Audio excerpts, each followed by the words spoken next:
Welcome back, everybody. It's another episode of the Repurposed podcast. Hello, Aaron. Good morning, Mr. Angel. How the hell are you? Good. Double Aaron. I'm good. We're we launched last week was our second week in our Repurposed community, and we introduced our first series called the Mumble Phase, thanks to some of the conversations you and I had on this very podcast. Yep. Yeah, I love it. And the Mumble Phase, just for if you haven't gone back to listen, the Mumble Phase refers to something I read that John Mayer said, the guitar player, said about the creative process. And at the beginning of creating a song is what he considers the mumble phase, where he just mumbles lyrics until those lyrics turn into, he mumbles sounds until those sounds turn into words, and the words begin to connect into sentences, lyrics, choruses, verses, like that. And it's just the mumble phase where you're just in there making sounds to go with the music, not with, I love the idea as I'm speaking it. I'm like, God, that is such a cool idea. But then I think where I want to start, where we want to start this conversation today, is just grounding ourselves in why would we have this conversation? I mean, why are we, this is the thing I keep going back to it. I mean, I literally keep asking myself, why am I spending time? I mean, 2-3 hours a week right now on thinking about what I'm creating. I mean, I'm a realtor, but what is there to create? I do lead gen, I do FSBOs, I do expireds, I talk to my sphere. What are you talking about? What my game is, what my life is for, what my calling is, what my true, why are we having that conversation? And so, I mean, it immediately shows up like, who the hell would have this conversation, right? Why would anyone be interested in it? And then, I mean, that's why we're having the conversation, frankly, because you and I got started, I don't know, whatever it was, a year ago, 2 years ago, having a conversation like, shit, nobody is talking about this. You go to Inman or you go to any of the conferences, and maybe there's a TED Talkie, your big why, Simon Sinek, or maybe this keynote will be Tony Robbins or someone who's inspirational, aspirational, and it'll point you in that direction. But the problem with this, the work that we're doing, the problem I have about it is it's hard. It hurts. Thinking hurts. It hurts. It's like it takes it's one thing to sit and listen to someone speak and get inspired. And it's another thing to actually figure out and do the work to have that inspiration give you your actions and give you a life that's consistent with that which inspired you. And I think people just wind up at the end of the day like, is this it? That's why people wind up like, is this it? I mean, am I really just slinging houses?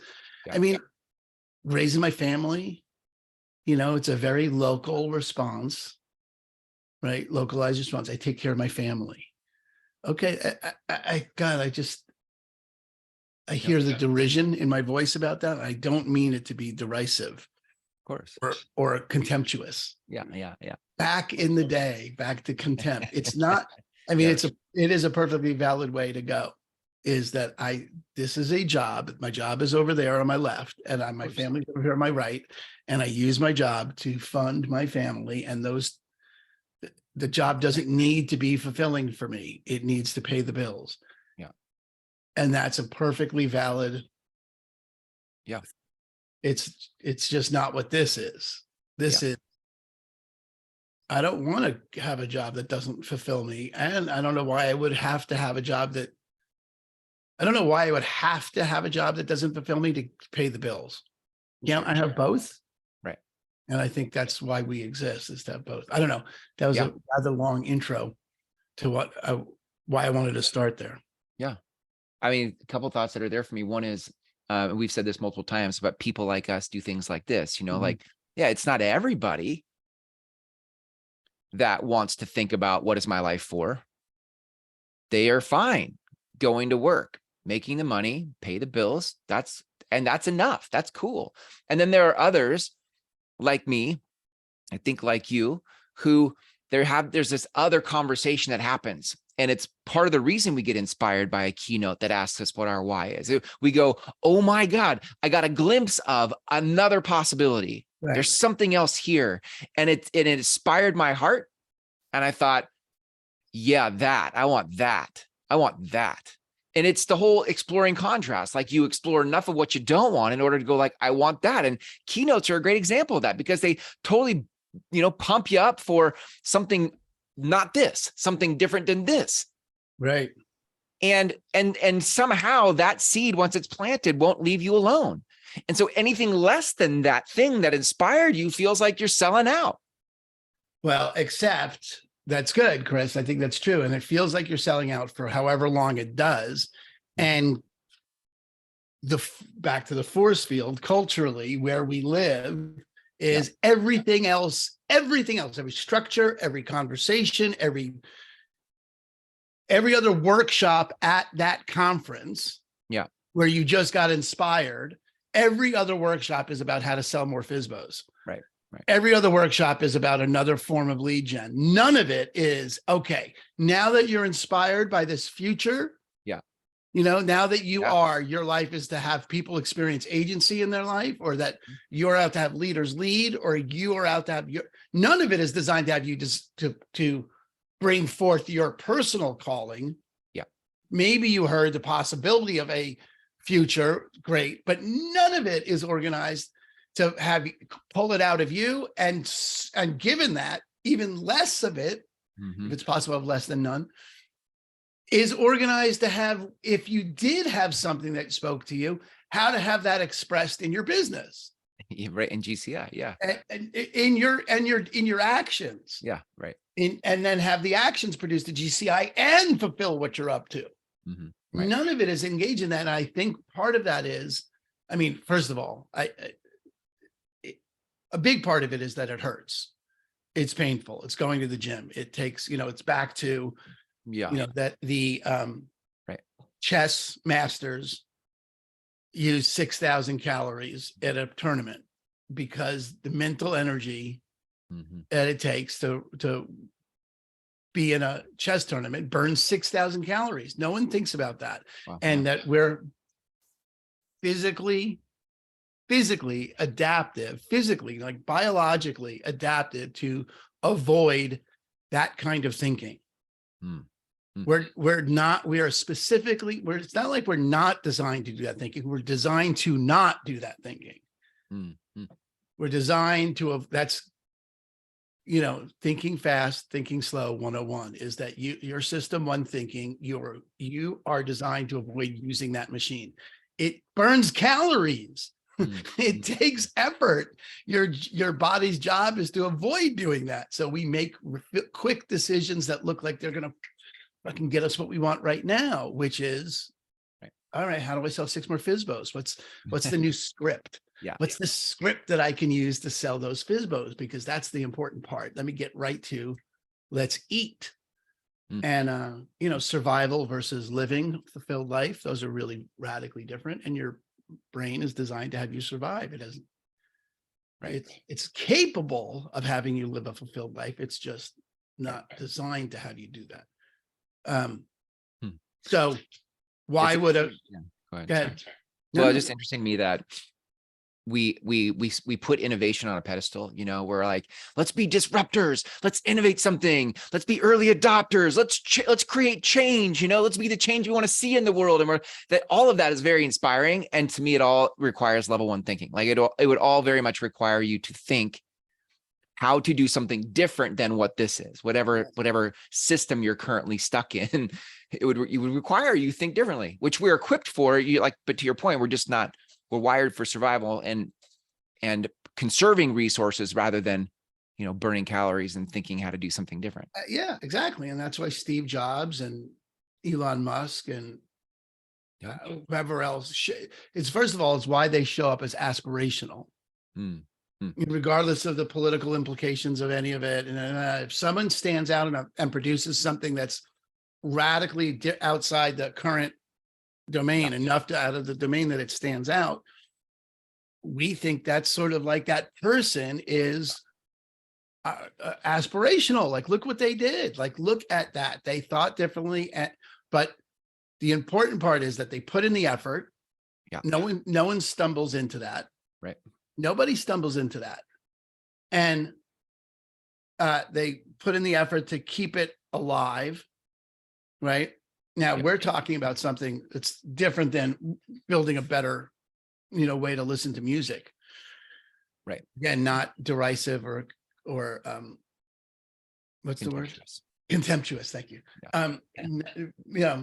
Just something different. Like, what would, how would I, this is legacy. This is the legacy God. What is my life for? What is what's the purpose that I'm out to fulfill? And how do I have that purpose be expressed in my actions and in what I'm up to? And that's the purpose of so super long intro to what we're going to deliver tomorrow to the workshop, to the community. But I think it's really important that we stay grounded in that, because every single other impulse, both personally, like internally, and the signals we get from the external world, what the world is calling for, none of that is about clearly distinguishing, delineating our personal vision for the world, and then how to implement or have your actions be consistent with fulfilling that. Nothing calls for, nobody's calling for that. Yeah. Everything's, and things are, in fact, I think it's true. Let's see. I think it's a true statement to say things are pulling away from that. Everything is geared, more and more things, everything that we have signals, and I'm thinking of Rocket Mortgage is my favorite go-to villain in the story, and the people listening as real estate agents can appreciate this. I hope, the idea that you're going to take the most expensive, most impactful, most complex, least performed transaction of your entire life and try and get it down to as simple as ordering an Uber is just a fucked up value proposition. It's just, it's just a fucked up value proposition. It's just, nobody wins in that except the people that made the app. And,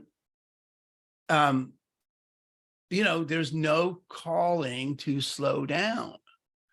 And this is very much a conversation for people who are ready to step outside the stream of rushing to the next result and slow down and bring some presence and some awareness to what they're building. And so I think that's, I think that we got to keep creating that, because without creating it, it doesn't exist. That's my sense of that. I heard years ago that events create inspiration, but it's processes that create transformation. Like, you could go to a conference and be inspired by the keynote speaker who said a thing, and you're like, you know what, I am tired of selling out, or I'm tired of this. I'm going to do this with my life. I'm going to do this. And then it's pretty predictable that we're going to go back to the way it was. But that's because most of us don't go back to a process that holds the space for the transformation. We go back to the process that we were pre-existing in. We go back to the gravitational pull of the way it's been. And, I've done a lot of this kind of work with people where I'm standing in the gap for who they say they want to be and what they want to do, while they wrestle with all the things they don't know about it. They wrestle with the mumble phase of trying to iterate and get momentum with this thing they feel called to. And it always, I can say always in this case, like 100% of the time for the people I've worked with, always takes longer than they think. It takes longer than they want. They often get disappointed in no results, and so they quit, only to get inspired next year at the keynote speaker and be like, why did I quit? I guess I'll do it again. And it's this thing repeats itself. And I think the reason you and I are coming up with community as a space, as an answer, as a response to that phenomenon is that it's walking each other home as we mumble through the thing we feel and that we want to do with our life. That is, to me, I'll say the only hope. I mean, I'm sure there are other ways to do that, but to do it together, for me to look at my work and mumble through it, and for you to look at your important work and life's work and mumble through it, and for us to do that together, separate. We've used this picture before, but it creates a different orbit that we get to circle in that isn't the gravitational pull of the industry and the way life is. Yeah, that's right. And it's to a certain extent, it's staking a claim in unmarked territory. And that what you said about the process, and it's not. This is good. I'm stealing now from the autonomy course that I'm doing is it's real. It's an evolutionary change. People are enamored with an instant transformation. Yeah.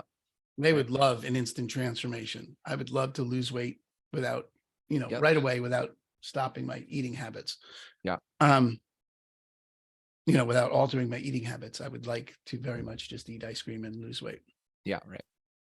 And I can hear Esther Hicks going, well, you just have to believe it. I'm like, that is a bridge too far, lady. I'm not. It's of all the things I can't believe, that's the one I choose to die, the hill I'm going to die on, especially because that would be the most pleasant hill to live on, was the eating ice cream, losing weight hill. Wow, that was a digression. But there's an evolution that's necessary, an iteration. When things evolve, we didn't go from a single cell to the space shuttle. It wasn't a transformation. It wasn't, okay, now you're human. It was eons and ages of development and of iteration. And that's where people lose their steam. And that's the purpose of community. Yeah. Have people that are doing it with you so that you actually can see around you what I'm dealing with is consistent with what there is to deal with. I have other people to pull me up the hill. When I pull someone else up at the hill, I get something that I didn't get before I pulled. That's the power of community. And I think there's, other than this, where do people go, that they can get their, someone's got their back and is creating something from them, Right. So that, I think that's that reiterates and redistinguishes the space. And then there's, the actual process of mumbling. And I came up with one of my favorite metaphors for that space. And I hadn't made the connection between this thing and the mumbling phase, but it's right there. And that's Harold and the Purple Crayon, the book. Yeah. Harold and the Purple Crayon. You know that book, yeah? Yeah. Oh, I love it. I think we talked about it in last week's podcast, but maybe we did. Okay. You should say it again though, because it's so good. The guy's the little kid is gets up in the middle of the night and he, draws himself a ladder and gets himself out of the crib. And then he goes for a walk and he draws a city and the moon and a monster and then a dragon sleigh or whatever. And he draws himself a night. Anyway, he's just taking the crayon for a walk. Yeah. I always look at that. He's just got the crayon. He's just going for a walk with the crayon and he's seeing it as it's developing what it wants to. It's in my mind when he's doing it, he's seeing what it wants to develop and he's interacting with it like the crayon. I don't know that was the intention or is how the thing is actually written. It's what I was left with about it. Yeah. And he's just cruising it for a walk and seeing where it goes. And I think there's that's very much the mumble phase. It's very analogous to the mumble phase where you're just seeing where it wants to go, seeing what the mumbling comes out as. And then I think one of the big things, I think people talk about it like it takes courage, but I don't think I don't know that that's the right, I don't know how much, I get, I mean, if it does, good. Take courage to make a mistake, be willing to make mistakes. If that's something that you live in the world, if that takes courage, good, then it's going to take some courage to, because that world, I see, I'm more of the world where what Miles Davis was talking about when he said you don't worry about mistakes. There are none. That there are no mistakes that you can make in the mumble phase. It's not possible to make a mistake. There's only what you just made, and then what there is to do with what you just made. Harold drew a dragon. Now what there was to do was draw himself as a knight. There's no mistakes that can be made. You're just saying the next thing that's there, and that's going to then illuminate whatever there is next to say that you couldn't see until you did what you did. Yeah. And I think that's the important part when you're creating your true north, when you're creating your calling, what your life is for. If you need to develop a willingness to live in a world where mistakes aren't possible. Yeah. Yeah. I think the courage thing, there's two things that come up for me. I see if I can weave them together here, but the courage thing to me is that there is, it's scary to think about something other than how it is now. And in response to this, the scary part requires courage to entertain a different idea. Example, my dad was physically aggressive with my mom growing up. My dad was an alcoholic. She had choices to make, and the idea of considering something different, divorce, or I remember she had one of those compact mirrors of makeup in the bathroom on the floor where their bedroom was. And underneath it, she kept a key to the bedroom door to lock the door. And she always said it's in case a burglar gets in. But as I got older and I realized, and I remembered some of the physical encounters they had, what dawned on me was this wasn't there for robbers. This was there for her to lock us in her bedroom. And the idea of this is how my life is right now, and to consider something different is very scary. And it would require courage to make some choices, or to mumble through a different identity, a different role, a different house, a different life, a different something. And that's a pretty dramatic experience, maybe, or example from what we're talking about with your career. But I don't know that I think it can be just as scary to go, if I give time away from the things that are keeping my family and my life stable, to go entertain hours a week to think about what my life's purpose is, that's inconvenient at best. And at worst, it takes me out of the things that have created a balance and a stability. Yeah. It's good. And it's even worse if you don't have the balance or stability, and you're taking time away from establishing that, right? Which is one of the reasons why when we started, I remember, we haven't talked about it in a while, but this is for agents that already have done 100 deals. Yeah. Because until then, what there really is appropriate, what's appropriate is go get your bag, go you head down. And I don't know that that's true. So, I mean, that's where I was coming from and what we said. But I mean, if you started out clear about what your purpose was, and you built your business inside of that, from the get, I can't see how I can't see the downside. I can see, I can see the downside, like, agents are going to do what's more confronting, contemplating what my life is for, or cold calling FSBOs. They're going to go for the sitting around contemplating what my life is for every time. And I think I think if you use it to justify or to avoid doing the actual work of writing the song, of making the painting, cleaning the brushes, stretching the canvas, exercising your muscles so that you can dance. I think if you're not doing that, it really doesn't matter what your life is for. Yeah. On the other hand, if you really did get deeply connected to what your life was for and what your purpose was, and you saw, you would then be, I guess this is theoretical, motivated or have enough at stake in the fulfillment of that which would matter to you to go find out a way to fulfill it. And if it was real estate, it was real estate. If it wasn't real estate, it wouldn't be real estate, whatever, but it wouldn't matter because you were actually taking the time to fulfill on what mattered to you. So I don't know about that original premise of 100 deals. It's certainly easier, but if you already did 100 deals to be engaged in this. Well, because the point is for you to try to figure out the real estate game of transactions, escrows, all the things attached. If you don't have that, and you come into a conversation like this conversation can distract you from getting the competency to pull that off. And now you're straddling the fence and you're trying to do two things. It's, it really is a one thing conversation. You're like, go get good at something.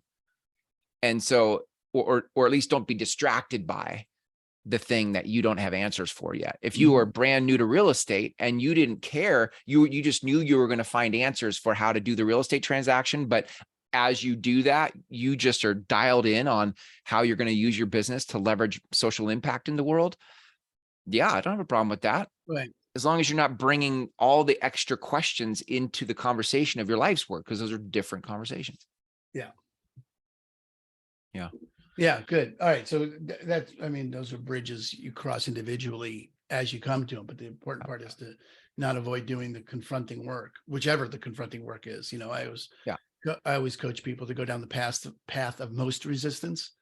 If I'm resisting it, there's something there I'm avoiding. That's just that's how I look at it. So, it builds the bigger muscles to go down the path of most resistance.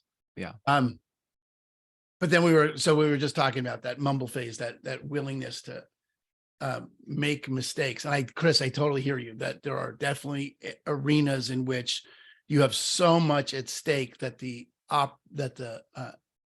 opportunity to try something unforeseen, unknown, something new, non-existent yet, you have so much at stake in the success or failure of it that it would take an enormous amount of courage to step out into that. And I totally get that. I think that's I think that's true. I think that's valid. And I had no idea about you. I had no idea that that's the way you brought up.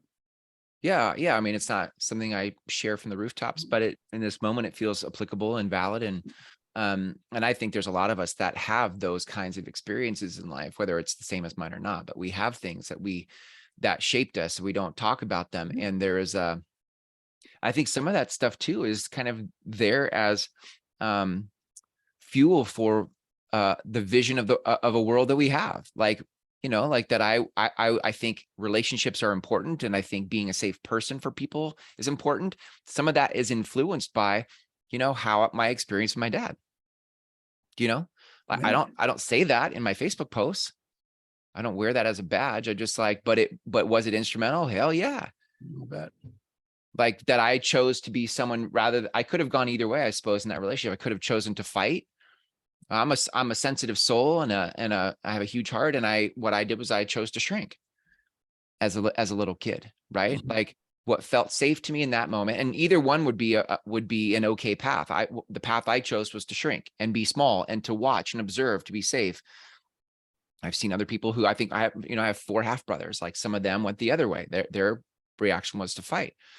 Okay, cool. That's just fight or flight stuff. But it equipped me growing up to be someone who was very sensitive to how people feel. I was very good at reading a room. I knew how to fit in places. It's really served me. And now, as I think about my important work in life, the work of creating communities and nurturing, incubating people's vision for a different experience, something else, their true north. A lot of the space I hold is possible because of how those moments shaped me, but That's good.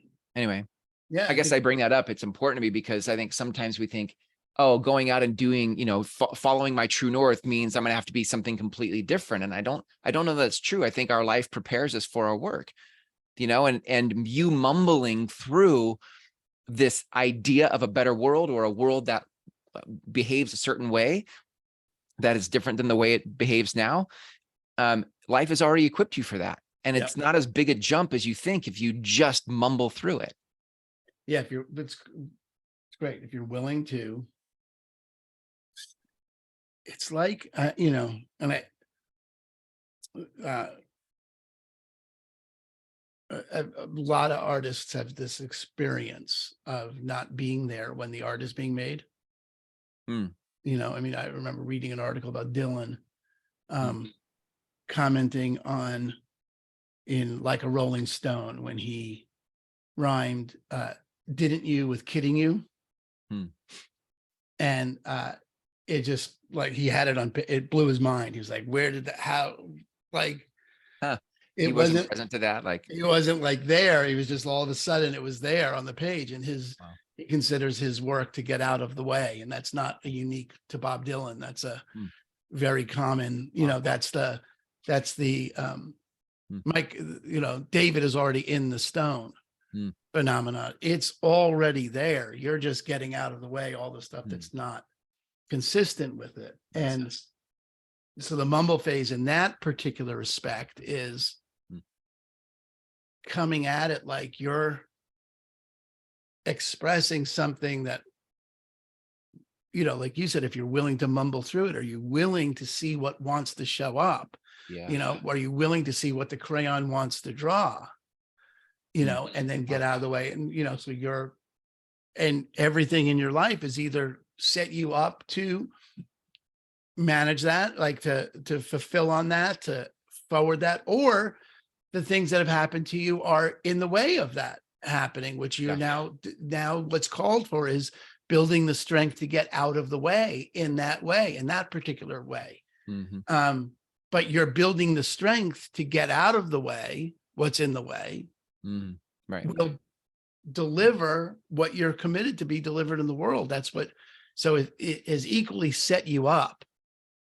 It's just, you're not required to repeat, or it's if you do the work to let what wants to get expressed, your life has set you up to develop yourself in the perfect way. I love that. It just makes it feel like a partnership. Like, I think it can feel often very lonely. Like, oh, I got to carve out time, and now I got to go to my journal, or like make something up that I don't even know what to make up. And it just can feel very lonely. But I love this, just the feeling it gives me of like this one of partnering with what wants to show up. Like, there's a getting out of the way, and this other thing shows up. And I don't think it's good. So I think we can begin to full circle this conversation, right? You go back. I just saw The Way Home. Those of you that don't know, Chris and I do this with just a prompt, and there's always like a little, how do we get out of this?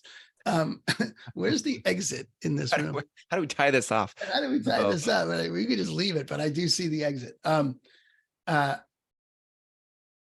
thing, I'm going to say it's rare, but I think it's even what's rarer than rare. I just think it's not virtually non-existent that people think about their careers in general, and real estate in particular, as an artistic creation. I don't. It's not like, there's a lot more creative fields. I went to art school, but the truth is, as an entrepreneur, nothing's more creative than entrepreneurs or marketers, frankly. I hear Seth Godin chiding me in my head about if you're not creative, you're doing it wrong. This is, you get to create, literally create who you want to be in the eye and mind of your clients. You're creating value. You're creating value. You're not delivering value. You're creating value. You're creating who you are. And that's really very much what our work here is about, is the opportunity to encourage you, nurture, fan those flames, build up those embers, and carve out the space for you to create, be at the source of and responsible for creating your business as an expression of what you're up to, of what matters to you.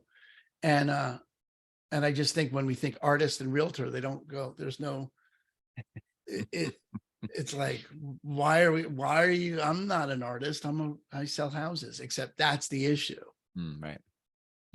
This might be for next week. So I want to wrap this where you've so eloquently wrapped it, but maybe we can tease next week with this. Like you said before we hit record, that you could be in a game and not be playing, or you could play, you could be in a state of play and not actually have a game. Like that there is this, you could be a real estate agent and not think you're creative, or you could be creative and not think of yourself. But there is this merging of worlds where it really takes you finding the context that gives this thing the meaning that you want it to have. And that's really kind of what we've been mumbling through. Very good in this conversation. All right. That's a great prompt for next week. Love it. Well, everybody, thanks for hanging out with us. If you want to learn more about the Repurposed community, which is, look, this is what we built it for. Yeah. Was for this, to hold space for the conversation you're entertaining about what is my life for. You can go to repurposed.group/invite. If you just go to repurposed.group, you'll also see when our next workshop is coming up, which is in a couple of weeks. And where we actually start to dig into what's true north. What is the true north? That would start to, what is your, purple crayon, you and Harold and the purple crayon, like, what would you go draw, So awesome. Aaron, good stuff today. Thanks, man, as always. I love you, man.